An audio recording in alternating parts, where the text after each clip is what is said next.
Kayo po ba mga bossing ko ay isa sa mga nag-iisip kung ano po mga pinakamabibisang mga pamamaraan para masigit ka na maka-attract ng swerte, lalo-lalo na mga bossing ko tungkol sa usapin ng pera.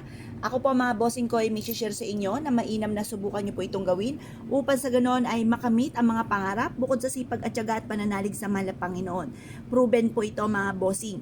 Hugasan nyo muna ang mga barya po ninyo. Mas marami ay mas okay mga bossing.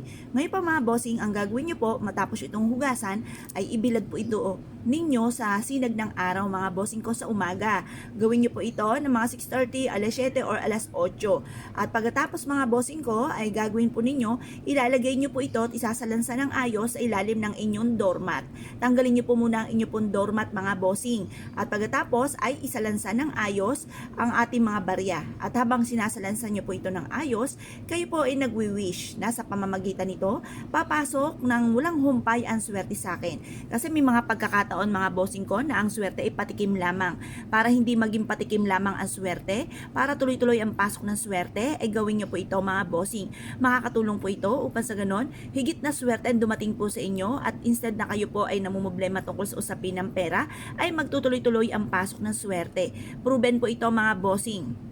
Ngayon po mga bossing, matapos nyo po itong gawin at habang ikaw ay gumagawa ng ganito ay nagwi-wish ka ng paulit-ulit, i-mindset nyo na kayo po ay magiging matagumpay sa buhay. Isipin nyo po na sa pamamagitan po nito, na sipag at tiyaga at pananalig sa mahal na Panginoon, ay makakamit ko na ang mga pangarap ko. At puro swerte ang darating sa buhay ko at mag-goodbye na ako sa mga kamalasan. Ganun po ang inyo pong gagawin mga bossing. Kalimutan na ang mga pangit na isipin. Ang mga pangit na isipin at mga pinagdadaan ng problema ay ipagdadasal nyo lang po ng taimtim upang sa ganon masolusyonan lahat ang mga problema at hindi na pumuli kayo na mumblema tungkol sa usapin ng pera. Kasi kung ano po ang ating isipin at ganon din ang ating salitain, yan po yung nagaganap dahil makapangyarihan ang ating isipan at ang ating pong salitain. Ganon din ang ating pandama mga bossing. Ngayon pa mga bossing, kung kayo po'y naniniwala, subukan nyo na po ito mga bossing. Pwede rin naman na tuwing umaga at ikaw po'y wala masyadong gagawin at hindi ka nagmamadali, magpakalansing ka ng mga barya.